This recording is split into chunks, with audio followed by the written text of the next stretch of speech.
Bismillahirrahmanirrahim. Assalamualaikum warahmatullahi wabarakatuh.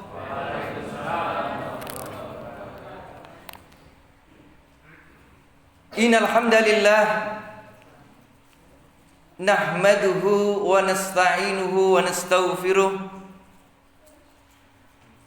wa na'udzu billahi min shururi anfusina wa min sayyiati a'malina may yahdihillahu fala mudilla lahu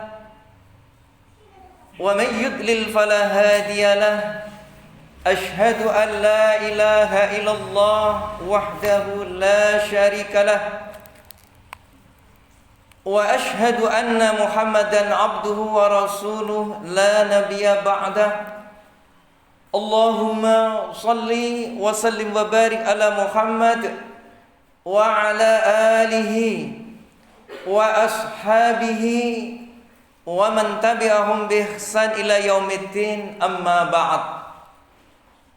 Qala Allah Ta'ala fi kitabihil karim, a'udzu billahi minasy syaithanir rajim. Ya ayyuhalladzina amanu taqullaha haqqa tuqatih wa la tamutunna illa wa antum muslimun. Kepada yang kami hormati pimpinan Sabang Muhammadiyah dan Aisyah Pelosok Klaten, kepada yang kami hormati para asatid maupun santriwan santriwati MMBS Kediri, dan juga kepada Bapak Ibu wali santri MMBS Kediri. Alhamdulillah, kita bersyukur kepada Allah Subhanahu wa taala atas segala karunia-Nya yang Allah limpahkan kepada kita semua, sehingga pada kesempatan yang berbahagia di pagi hari ini kita bisa bermuwajahah di Riyadhatul Jannah, di taman surganya Allah yang berada di dunia ini. Kata Rasulullah sallallahu alaihi wasallam, majelis ilmu, majelis taklim, majelis zikir ini adalah merupakan taman surga Allah yang ada di dunia. Semoga Allah nanti juga akan mengumpulkan kita di taman surga yang sebenarnya, yakni di akhirat kelak, di surganya Allah. Amin, amin ya rabbal alamin. Oleh karena itu, Syekhul Islam Imam Ibnu Taimiyah mengatakan, orang yang tidak pernah menghadiri majelis ilmu, majelis taklim, dimungkinkan nanti juga tidak akan ada di Riyadhatul Jannah, taman surga Allah di akhirat. Maka beruntung panjenengan pagi hari ini bisa hadir di majelis ilmu ini. Salawat dan salam semoga senantiasa Allah limpahkan kepada uswah kita, khutwah kita, Rasulullah Muhammad sallallahu alaihi wasallam, keluarganya, para sahabatnya, para tabi'in, para tabi'it tabi'in, dan juga siapa saja yang istiqomah dalam melaksanakan sunnah-sunnahnya. Mudah-mudahan kita diakui sebagai umatnya yang berhak menerima syafaah di yaumil qiyamah. Amin, amin ya rabbal alamin. Bapak Ibu sekalian, hadirin yang dirahmati Allah Subhanahu wa taala, tema yang ingin kita kaji pada hari ini adalah As-Sunanul Mahjurah fi Asril Awal min Dzil Hijjah. Jadi sunnah-sunnah Rasulullah Shallallahu Alaihi Wasallam yang seharusnya sunnah yang beliau teladankan itu kita amalkan, kita laksanakan. Tetapi sunnah ini diabaikan, sunnah ini dilupakan, yakni di 10 awal dari bulan Dzulhijjah. Ma'asyiral muslimin yang dirahmati Allah Subhanahu wa taala, bulan Dzulhijjah, kita berada di dalam bulan Dzulhijjah. Ya. Bulan Dzulhijjah adalah merupakan bulan yang istimewa, bulan yang Allah Subhanahu wa taala memuliakan dengan bulan ini.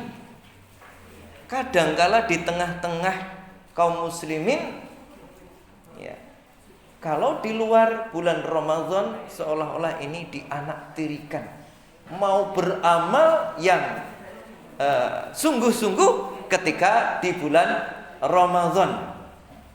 Setelah selesai bulan Ramadan, maka amalan-amalan kembali seperti semula. Tetapi Allah Subhanahu wa taala sesungguhnya bulan yang istimewa, bulan yang dimuliakan Allah. Dikatakan di dalam Al-Qur'an, Allah sampaikan di dalam surat At-Taubah ayatnya ayat 38. Allah berfirman, A'udzu billahi minasyaitonir rajim.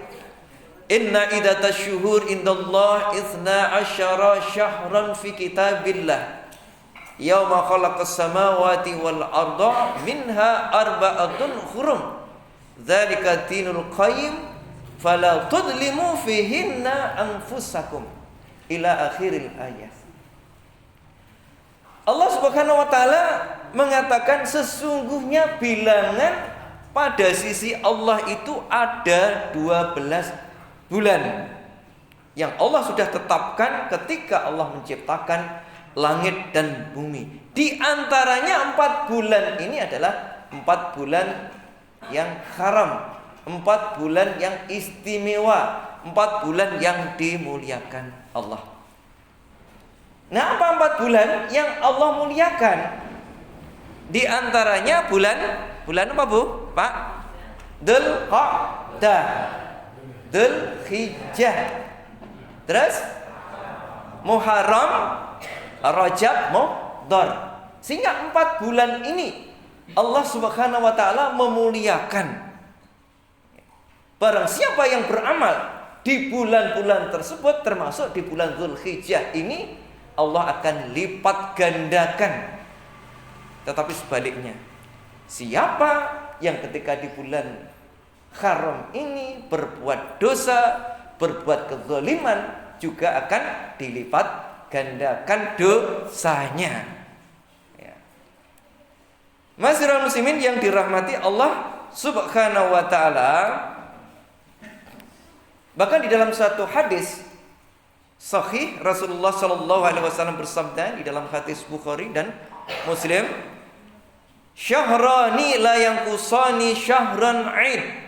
Ramadhanu wa Dzulhijjah. Ada 2 bulan yang pahalanya tidak akan berkurang. Keduanya 2 bulan hari raya, yaitu bulan Ramadan dan bulan Dzulhijjah. Sehingga bulan Dzulhijjah ini kedudukannya juga seperti bulan Ramadan. Ketika kita beramal saleh di bulan-bulan tersebut, maka akan dilipat gandakan oleh Allah Subhanahu wa taala. Dan juga apalagi ketika itu di 10 awal bulan Dzulhijjah, ini teristimewa. Ya, di bulan Dzulhijjah, ya, sebulan itu istimewa. Tetapi yang 10 awal Dzulhijjah ini adalah paling istimewa. Oleh karena itu Allah Subhanahu wa taala berfirman di dalam surat Al-Fajr, ya. Allah berfirman, "Wal fajri wa layalin ashr." Demi fajar Allah bersumpah. Allah bersumpah, ini ada wawu qasam. Biasanya setelah sumpah itu kan dia harus majrur. Jadi wal fajri walayalin asyr. Demi fajar dan demi malam yang 10. Artinya malam 10 yang dimaksud di situ sebagaimana dijelaskan Ibnu Rajab di dalam kitab Lataiful Ma'arif adalah malam 10, adalah 10 hari pertama dari bulan Dzulhijjah. Ketika Allah itu bersumpah dengan makhluknya, maka di situ pasti ada suatu kandungan yang luar biasa, yang memiliki suatu keutamaannya. Dan inilah pendapat menurut mayoritas mufassir dari kalangan sahabat maupun sesudahnya yang mengatakan bahwa di dalam ayat surat Al-Fajr 10 malam yang dimaksud adalah 10 hari di awal bulan Dzulhijjah.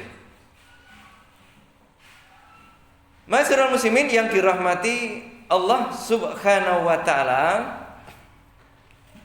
karena itulah amalan yang dilakukan selama 10 awal bulan Dzulhijjah ini menjadi amal yang sangat dicintai oleh Allah Subhanahu wa taala.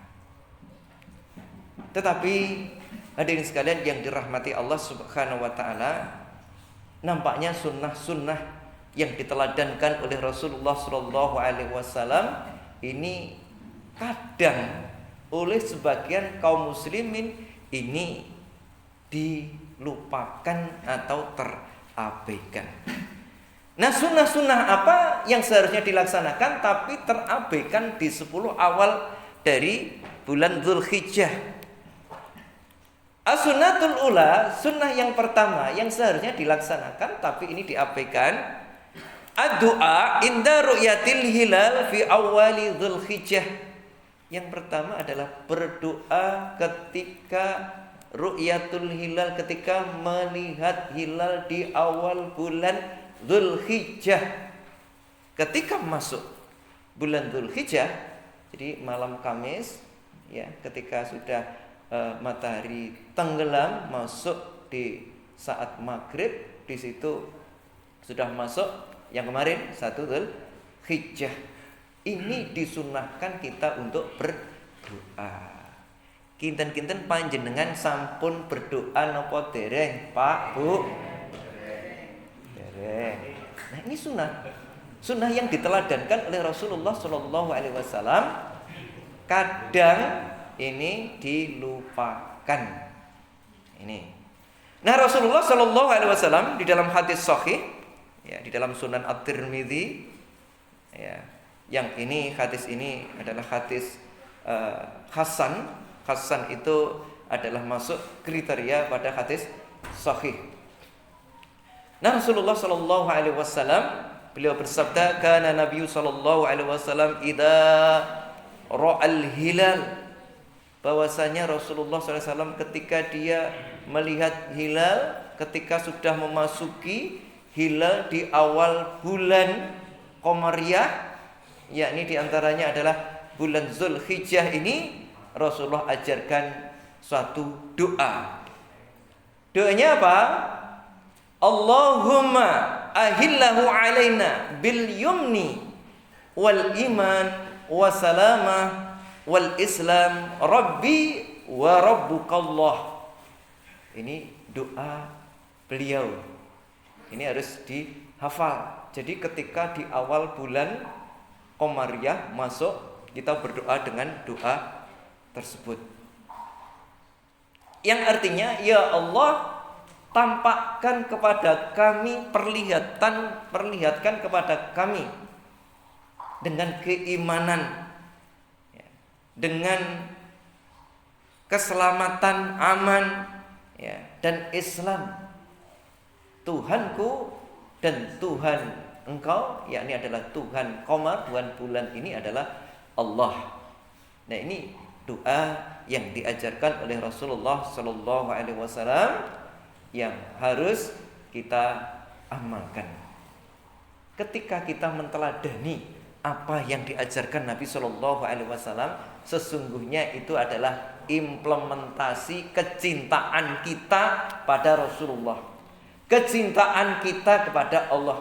Orang akan mengatakan bohong kalau dia cinta kepada nabinya, sementara ajaran yang dibawa oleh Rasulullah, yang diteladankan oleh Rasulullah ini diabaikan.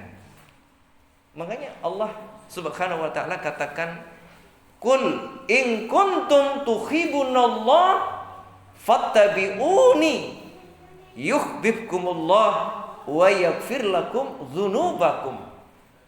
Katakanlah, kalau kalian memang benar-benar mencintai Allah, fattabi'uni, ikuti aku, ikuti Nabi, jadikan Nabi sebagai figur, teladani Nabi. Berarti harus menjaga, mengamalkan sunnah, menghidup-hidupkan sunnah Rasulullah Shallallahu Alaihi Wasallam. Sampai-sampai Imam An-Nawawi di dalam suatu kitabnya Riyadhus Shalihin membuat suatu bab, babu amrin muhafadah ala sunnati wa azabiha, bab tentang perintah untuk menjaga, menghidupkan sunnah Nabi Shallallahu Alaihi Wasallam dan adab-adabnya. Ini merupakan bentuk kecintaan kita, ya. Apa yang diajarkan Nabi, ya ikuti. Jangan sampai ketika apa yang diajarkan Nabi tiba-tiba kita malah menyelisihinya. Ini. Orang yang ittiba kepada Nabi, maka Allah akan mencintainya. Di samping Allah mencintainya, wa yaghfir lakum dzunubakum, Allah akan ampuni dosa-dosanya. Ini luar biasa sekali. Ketika kita sudah istiqomah menteladani Nabi, maka Allah ganti membalas dengan mencintainya, dan Allah akan ampuni dosa-dosanya. Kemudian yang kedua, sunnah yang seringkali diabaikan, as-sunnanul mahjurah, ya, fi asril awal min Dzulhijjah. Jadi yang seringkali diabaikan, yakni iktsarul amali shalih, yakni adalah memperbanyak beramal saleh di bulan Dzulhijjah, lebih-lebih di 10 hari awal dari bulan Dzulhijjah. Nah, sebagaimana hadis Rasulullah sallallahu alaihi wasallam yang diriwayatkan oleh Imam Ahmad, Bukhari dan Tirmidzi, Rasulullah bersabda, "Ma min ayyamil amalus salih fiha ahabu ila Allah min hadhil ayyam, yakni ayyamal ashr." Qalu ya Rasulullah, walal jihadu fi sabilillah? Qala, walal jihadu fi sabilillah illa rajulun kharaja bi nafsihi wa malihi falam yarji min dzalika bi syai'in. Kata Rasulullah SAW, tidak ada hari di mana amal soleh itu lebih dicintai Allah Subhanahu wa Ta'ala, ya, selain di 10 hari pertama dari bulan Dzulhijjah. Jadi Rasul mengatakan di 10 awal bulan Dzulhijjah ini adalah amalan-amalan yang dilakukan oleh seorang hamba, ini akan Allah Subhanahu wa Ta'ala mencintai orang tersebut. Artinya apa? Pahalanya itu berlipat-lipat ketika kita amalkan. Tapi sayangnya amal soleh yang kita istihad bersungguh-sungguh biasanya ketika Ramadan, ya. Masyarakat umum biasanya ketika Ramadan menyambutnya dengan luar biasa, ya, menghatamkan Al-Quran berkali-kali, membacanya, ya. Tetapi begitu selesai pula aktivitas qiraatul Quran. Demikian juga kegemaran untuk bersedekah, ya. Ketika Ramadan itu kan lebih ringan.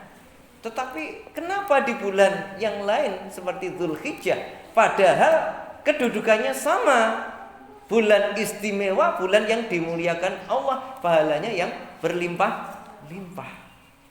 Ini, mari kita jadikan bulan selain Ramadan itu sama ya dengan Ramadan, termasuk Dzulhijjah. Yang Dzulhijjah itu sendiri adalah bulan yang istimewa, bulan yang dimuliakan Allah Subhanahu wa taala. Sampai para sahabat mengatakan, "Wala jihad fi sabilillah ya Rasulullah." Tidak juga dengan jihad fi sabilillah. Apakah juga termasuk lebih utama dari jihad fi sabilillah? Kemudian Rasulullah mengatakan termasuk lebih utama dibanding jihad fisabilillah, kecuali orang yang keluar dengan jiwa dan hartanya ke medan jihad dan tidak ada satupun yang kembali mati dan hartanya ini diambil oleh musuh. Jihad fisabilillah itu pahalanya besar. Jihad fisabilillah ya, ini kan pahalanya surga bila ia meninggal di jalan Allah Subhanahu wa taala. Maka dia mati dalam kondisi dia mati syahid. Tidak ada balasan yang lebih baik bagi orang syahid ini kecuali adalah surga. Jadi itu yang kadangkala oleh sebagian kaum muslimin di 10 bulan awal Dzulhijjah beramal soleh ini diabaikan. Masyarakat muslimin yang dirahmati Allah Subhanahu wa taala, as-sunnatus tsalisah, sunnah yang ketiga yang ini merupakan sunnah kadang diabaikan, iksarus shaum fi tis'il awal min Dzulhijjah, yakni memperbanyak puasa di 9 awal bulan Dzulhijjah. Ini lebih-lebih di 9 dari 9 Dzulhijjah, yakni adalah hari Arafah, yang jatuhnya hari Arafah itu pada hari Jumat. Ketika hari Jumat ini kita disunnahkan untuk melakukan puasa Arafah. Pahalanya apa? Pahalanya puasa Arafah ini di dalam satu hadis kan dijelaskan Allah akan mengampuni dosa-dosa yang lalu dan dosa-dosa mendatang, setahun yang lalu dan setahun yang mendatang. Ini kalau tidak kita lakukan iman-iman Arafah seperti itu. Nah, lantas bagaimana dengan puasa di 10 atau 9 awal Dzulhijjah? Apakah dilaksanakan mulai tanggal 1 sampai dengan tanggal 9, ataukah dilaksanakan di rentangan itu adalah dengan cara tidak sempurna, artinya tidak dilakukan terus menerus. Ini sesungguhnya yang berbicara terkait dengan perintah untuk melaksanakan 9 awal di bulan Dzulhijjah ini, satu adalah hadis dari Hunaidah, ya, Hunaidah bin Khalid, dari sebagian istri Rasulullah SAW. Ini ada di dalam hadis Nasa'i, kemudian Nasa'i di dalam kitab Al-Kubronya, kemudian Ahmad dan juga Baihaqi. Anna Nabi sallallahu alaihi wasallam kana yasumu yauma Asyura wa tis'an min Dzulhijjah wa salasata ayyamin min syahri awwala itsnain min syahri wa khamisain. Bahwa Rasulullah sallallahu alaihi wasallam biasa melakukan puasa Asyura, puasa pada tanggal 10 Muharram. Kemudian puasa 9 hari di awal bulan Dzulhijjah, dan puasa 3 hari dalam setiap bulan, hari Senin di awal dan 2 Khamis di berikutnya.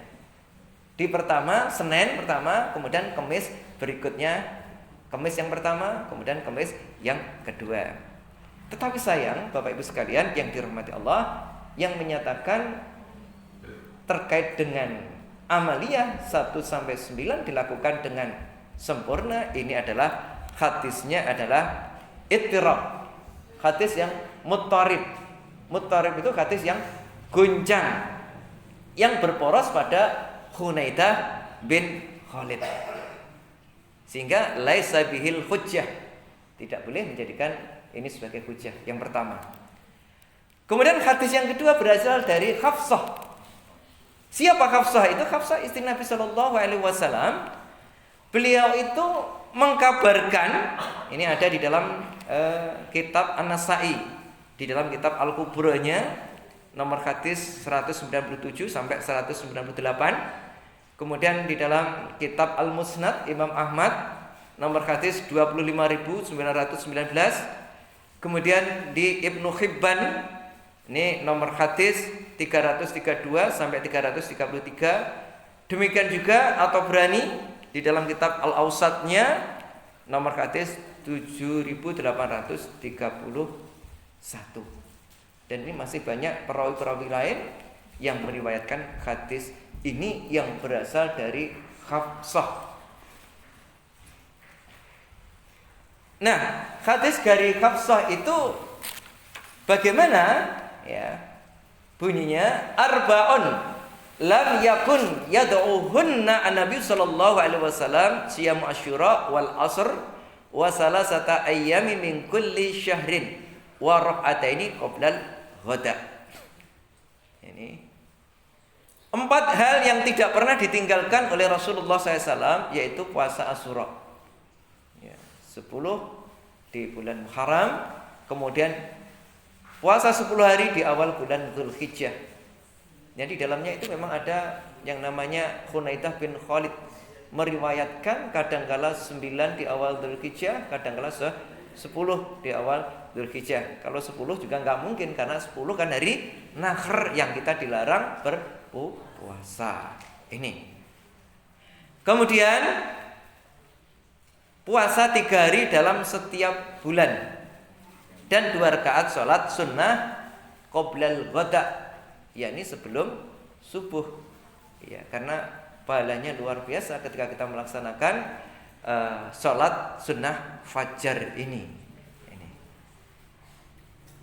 Dan dijelaskan bahwa sanad riwayat ini adalah gharib, tidak sahih hingga Hunaidah karena kemajzulan dari Abu Ishaq al-Asja'i. Jadi para ahli hadis itu meneliti hadis satu persatu tentang derajat hadis ini. Kemudian Ad-Daruqutni menyebutkan, ya, bahwa hadis ini ada perselisihan di dalam sanadnya. Sampai-sampai juga Syekh Usamah bin Abdul Aziz mendhaifkan hadis ini.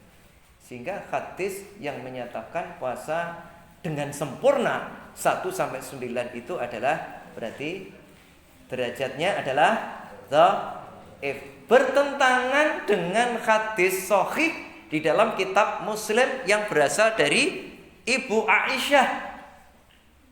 Ibu Aisyah menjelaskan di dalam hadis sahih, an Aisyah radhiyallahu anha qalat ma ra'aitu Rasulullah sallallahu alaihi wasallam shaiman fil asri qattun.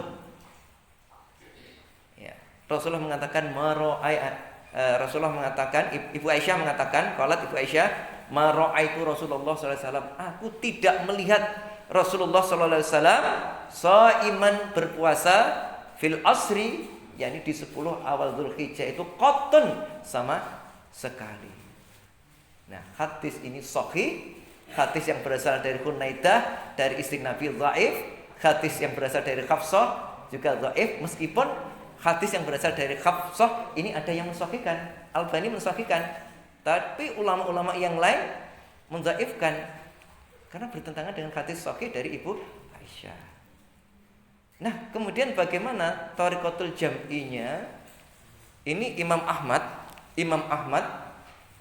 dia melakukan mengkompromikan hadis ini dengan menggunakan usul fikih, yakni adalah al-musbitu muqaddamun ala nafyi, yang menetapkan itu lebih didahulukan daripada yang meniadakan. Yang menetapkan puasa 9 awal Dzulhijjah lebih didahulukan.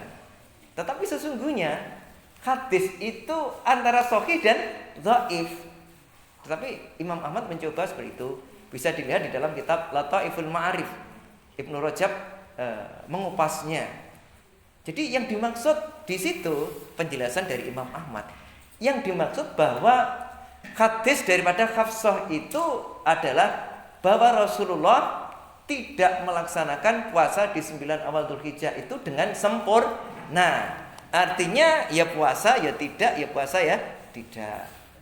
Hadis yang berasal dari Hunaidah ya, yang tadi Aisyah ya, yang Aisyah itu dijelaskan bahwa hadis yang berasal dari Aisyah tadi itu yang dijelaskan bahwa Rasulullah itu kadang ya, bukan berarti tidak berpuasa sama sekali, tetapi ya berpuasa. Ya berpuasa ya tidak. Hadis yang berasal dari Hunaidah dari istri Nabi dan Hafsah yang menyatakan bahwa Rasulullah puasa terus-menerus di 9 awal Dzulhijjah, yang dimaksud itu adalah tidak terus-menerus. Sehingga ketika ini dikompromikan, akhirnya apa? Mengisi di 9 awal bulan Dzulhijjah ini sesuai dengan puasa yang memang disyariatkan oleh Rasulullah Shallallahu Alaihi Wasallam. Karena ada larangan puasa zahr, puasa dari puasa yang dilakukan terus menerus, kecuali puasa wajib, puasa Ramadan. Di dalam hadis dijelaskan ya, larangan tersebut ada di dalam hadis Bukhari ya. Suatu ketika salah satu sahabat Abdullah bin Amr bin As pernah bertekad untuk berpuasa setiap hari dan melaksanakan sholat tahajud sepanjang malam. Jadi mengetahui cerita Abdullah tersebut, Nabi langsung mengatakan, menegurnya. Ditegur, jika kamu lakukan tekadmu itu membuatmu matamu akan cekung dan jiwamu akan kecapean. Maka terus Nabi mengatakan, tidak ada puasa bagi orang yang melakukan puasa dahar, puasa yang dilakukan setiap hari. Hadisnya Bukhari. Kinten-kinten sahih mboten? Hadisnya sahih yang melarang puasa terus-menerus kecuali adalah puasa Ramadan. Ini. Kemudian kita lihat hadis di Muslim. Hadisnya juga sahih. Rasulullah bersabda, la shoma man shomal abadu. Ya, abada. La shoma man shomal abada. La shoma man shomal abada. Itu diucapkan Rasulullah 3 kali. Tidak ada puasa bagi orang yang berpuasa setiap hari tanpa henti. Bahkan di dalam satu hadis sahih, di hadis Muslim, bisa lihat di dalam kitab sahih, yakni adalah sahih Fiqhus Sunnah yang ditulis oleh Syekh Sayyid Malik Al-Kamal bin Salim. Di dalam itu juga dijelaskan ketika Rasulullah SAW ditanya terkait dengan puasa yang paling hebat, yang paling baik, dikatakan adalah puasanya Nabi Daud. Sehari puasa, sehari berbuka. Itu wis paling top puasa sunnah. Sehingga ketika kita melaksanakan 19 itu, ya mungkin akan banyak bertentangan dengan hadis. Di samping itu hadisnya adalah memang ada yang lain yang berusaha menilai hadis sahih, tapi para ulama banyak yang mendhaifkan. Yang sahih hadisnya dari Ibu Aisyah yang menyatakan Rasulullah tidak pernah melakukan puasa di 10 awal Dzulhijjah sama sekali qotun. Kemudian dijelaskan Imam Ahmad itu yang dimaksud bahwasanya Rasulullah SAW bukan tidak puasa terus, tapi di 10 awal atau 9 hari ya puasa ya tidak. Didudukkan dengan hadisnya dari Hafsah dan dari Hunaidah bin Khalid sehingga ketemu. Artinya amalan-amalan yang diteladankan Nabi ini bisa kita isi ketika di 9 awal bulan Dzulhijjah ini dengan puasa. Kita isi misalkan dengan puasa Daud, sehari puasa, sehari tidak, karena syariatnya jelas. Kemudian bisa diisi dengan puasa hari Senin dan Kamis. Tapi bagi yang melaksanakan dengan lengkap ya monggo. Saya hanya menyampaikan sesuai dengan keilmuan bahwa itu adalah hadis yang berkaitan dengan masalah itu. Sesungguhnya secara khusus adalah memang hadis yang dhaif. Yang bisa kita jadikan dalil itu diantaranya hadis dari Ibnu Abbas bahwa tidak ada amalan yang lebih utama yang dicintai Allah kecuali di 10 awal dari bulan Dzulhijjah ini. Jadi kita mengisi dengan puasa-puasa yang ada, yang sudah jelas disyariatkan oleh Rasulullah SAW. Makanya di dalam kitab Shahih Fiqhus Sunnah ini, Syekh Sayyid Al-Kamal ini tidak menjelaskan tentang puasa 1 sampai 9, tetapi menjelaskan puasa tatawwu ini adalah siyamu yaumul arafah li ghairil hajj. Artinya adalah puasa Arafah yang ditekankan. Meskipun 1 sampai 9 itu juga disunahkan, tetapi tidak dilakukan dengan terus-menerus. Karena bertentangan dengan hadis di Bukhari, di Muslim, tadi juga dengan hadis dari Ibu Aisyah. Tapi monggo mawon, ini hanya apa yang saya sampaikan ini paling tidak kita renungkan ya. Jadi ilmu itu berkembang. Ketika kita mendapatkan informasi dari si A yang mengatakan seperti itu, ketika dapat ilmu baru, maka yang harus kita istiqomai adalah betul ndak berita itu, riwayatnya mana, sahih ndak derajatnya. Ini penting. Jangan sampai kita taklid. Wes, lek itu memang dari Syekh si A, mesti betulnya tidak. Kita harus memang jujur, memang harus adil. Ma'asyiral muslimin yang dirahmati Allah Subhanahu wa taala. Ya. Kemudian sunnah yang keempat yang seringkali diabaikan, ditinggalkan adalah iktsaru dzikri wa takbiri fi asri Dzulhijjah. Yakni memperbanyak zikir dan takbir di 10 awal bulan Dzulhijjah. Nah, ini ada takbir yang mutlak, ada takbir yang muqayyad. Apa yang dimaksud dengan takbir mutlak? Itu takbir mutlak adalah takbir yang dilakukan kapan saja dan di mana saja waktunya, selama masih dalam rentang waktu yang dibolehkan untuk takbir. Ya, ini dan takbir mutlak ini dilakukan semenjak masuk tanggal 1 Dzulhijjah. 1 Dzulhijjah sampai dengan 13 di asyar bulan Dzulhijjah. Selama itu kita disunahkan untuk takbir, tahlil, tahmid ya. Ini memang diperintahkan. Bahkan ini juga dijelaskan di dalam firman Allah dalam surat Al-Hajj ayatnya 28. Wa yadhkuru smallahi fi ayyami ma'lumat, supaya mereka berzikir menyebut nama Allah pada hari yang telah ditentukan. Kemudian di ayat lain di dalam surat Al-Baqarah ayat 203, wadhkuru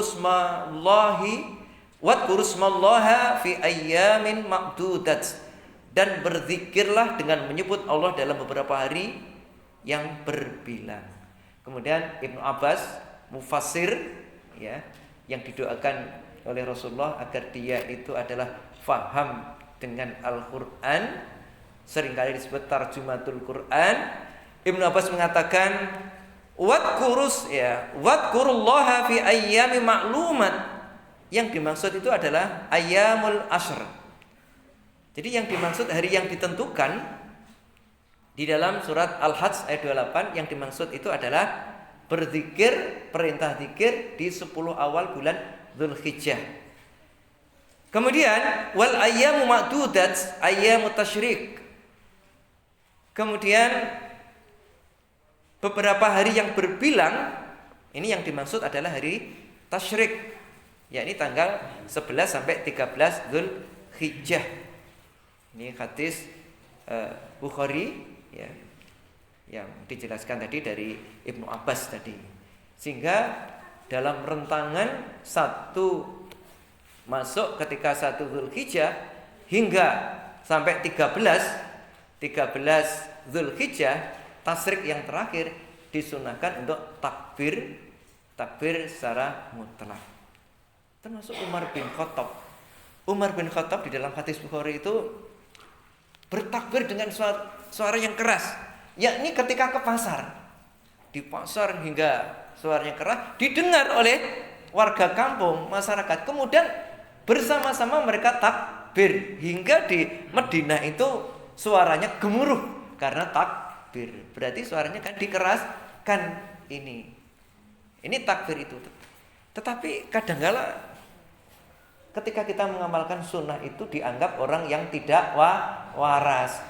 Masa 1 Dzulhijjah, 2 Dzulhijjah kita jalan sambil kita misalkan belonjo atau pergi ke tempat kerja atau Faiz mulai melakukan aktivitas dagangnya sambil mengucapkan takbir dengan suara itu didengar. Orang lain akan mengatakan, "Loh, belum waktunya hari raya kok sudah takbir." Nah, ini kadang-kadang sunnah yang terabaikan ya ketika belum datang ilmu kepada mereka. Tapi sesungguhnya itu adalah sunnah yang diajarkan oleh Rasulullah Shallallahu Alaihi Wasallam. Monggo ini bisa dipraktekkan, walaupun tidak keras-keras banget. Ketika kita mau ibu-ibu mau masak, ya monggo dengan takbir itu. Nah, kemudian lafaz-lafaz takbir ini yang memang murud dari Nabi itu tidak ada, tetapi ini dari para sahabat, ya, dari sahabat, dan ini ternyata lebih luas. Imam Syafi'i itu mengatakan ini bisa menggunakan redaksi yang bermacam-macam, asalkan memang membesarkan, mengagungkan nama Allah. Ini contoh takbir ya dari Ibnu Mas'ud yang melalui riwayat Ibnu Mas'ud. Ibnu Mas'ud lafaz takbirnya Allahu Akbar, Allahu Akbar, la ilaha illallah, wallahu akbar, Allahu Akbar, walillahil hamd. Ini seperti yang kita sudah lakukan di Muhammadiyah dengan menggunakan, yakni adalah dari Ibnu Mas'ud. Boleh juga dari Ibnu Mas'ud Allahu Akbar, Allahu Akbar, Allahu Akbar 3 kali, ya. La ilaha illallah, wallahu akbar, walillahil hamd. Itu dari Ibnu Mas'ud. Kemudian kalau dari Ibnu Abbas Allahu Akbar, Allahu Akbar, Allahu Akbar, walillahil hamd. Seperti itu. Kalau dari Salman Al-Faris ya, Allahu Akbar, Allahu Akbar, Allahu Akbar kabira. Nah, ini yang datang dari sahabat Nabi terkait dengan lafaz-lafaz takbir. Ya, kita gunakan saja daripada kita membuat sendiri. Boleh ya juga menurut Imam Syafi'i ya. Kita bisa menggunakan itu ketika nanti mau pulang, ketika kita sedang di jalan, karena pahalanya besar. Dan ini belum jadi kebiasaan. Monggo kita kebiasakan untuk takbir mutlak ini. Kemudian yang kedua, takbir muqayyad, takbir yang terikat, waktunya sudah ditentukan. Nah, kapan takbir muqayyad itu dilakukan? Takbir muqayyad itu dilakukan ketika saat tanggal 9 Dzulhijjah di hari subuh ya. Ya, ketika hari Arafah itu, jadi mulai dari subuh hingga tanggal 13 Tasyrik, yakni di Ashar. Itu dilakukan kapan? Dilakukan setelah selesai melaksanakan sholat wajib. Sholat wajib. Dan ini sudah saya amalkan kira-kira di jamaah saya di Masjid Al-Hikmah di Wonosari, kira-kira sudah lama ya. Karena memang hadisnya sahih. Hadisnya sahih. Jadi bagaimana cara pelaksanaannya? Apakah setelah kita melaksanakan sholat ben gak lali dengan cara takbir sekedar itu, kemudian kita zikir ya yang urut dari Nabi, jangan sampai itu ditinggalkan. Alasannya apalagi bid'ah. Karena hadisnya jelas. Ya, hadisnya jelas. Bapak Ibu sekalian yang dirahmati Allah Subhanahu wa taala. Ya. Jadi Rasulullah bersabda dari hadis Ibnu Umar, "Ma min ayyamin a'dham indallah wala uhibbu ilaihi minal amali fihinna min hadhil ayyamil asr fa aksiru fihinna min tahlil wa takbir wa tahmid." Tidak ada amal yang dilakukan di hari yang lebih agung yang dicintai Allah ya, yang dilakukan yakni kecuali adalah di tanggal 1 sampai 10 Dzulhijjah. Maka perbanyaklah tahlil, takbir, tahmid ini. Jadi memperbanyak itu. Adapun lafaz-lafaz sendiri ini bisa kita lakukan dengan mandiri, apakah dengan cara sendiri-sendiri atau dengan cara berjamaah. Ya. Jadi sesungguhnya boleh dengan berjamaah. Lihat di dalam kitab Al-Um Imam Syafi'i itu menjelaskan boleh dengan cara munfaridan sendiri-sendiri takbirnya ataupun dengan cara berjamaah. Memang ada tertentu yang mereka tidak membolehkan kalau dilakukan jamaah. Ini katanya bid'ah. Ya monggo aja lah yang berpendapat seperti itu. Nah, orang yang berpendapat seperti itu juga harus menghargai seperti dari Imam Asy-Syafi'i. Yang jelas pintar Imam Syafi'i, sudah pengarang kitab bermacam-macam yang dia membolehkan seperti itu. Ini. Saya kira ini Bapak Ibu sekalian yang dirahmati Allah. Jadi 4 hal yang penting. Adapun sunnah-sunnah yang diteladankan Nabi mulai dari berkorban atau melaksanakan hari raya, ini saya kira sudah dilaksanakan. Saya hanya kita menyampaikan 4 hal poin yang kadang sering diabaikan oleh sebagian kaum muslim. Mudah-mudahan Allah Subhanahu wa taala senantiasa membimbing kita. Jadi insyaallah nanti di hari Jumat kita sama-sama melaksanakan puasa Arafah. Makanya ini penting, ini di santri ini tarjih itu disampaikan ya. Ya ini agar tahu yang namanya perkembangan tarjih ya. Kemudian hari Sabtu baru kita berhari raya kurban ya. Tetapi kita juga menghargai bagi mereka orang-orang luar yang mereka melaksanakan berbeda. Sudah itu anggap aja hal yang biasa. Ya, ini. Tapi kita harus istiqomah karena kita di perserikatan, harus kita juga mengikuti apa-apa yang sudah menjadi hasil dari putusan di tarjih. Mudah-mudahan Allah senantiasa membimbing kita. Demikian yang bisa kami sampaikan. Mohon maaf atas segala kekhilafan. Nasrun minallah wa fathun qarib wa basyiril mu'minin. Wassalamualaikum warahmatullahi wabarakatuh.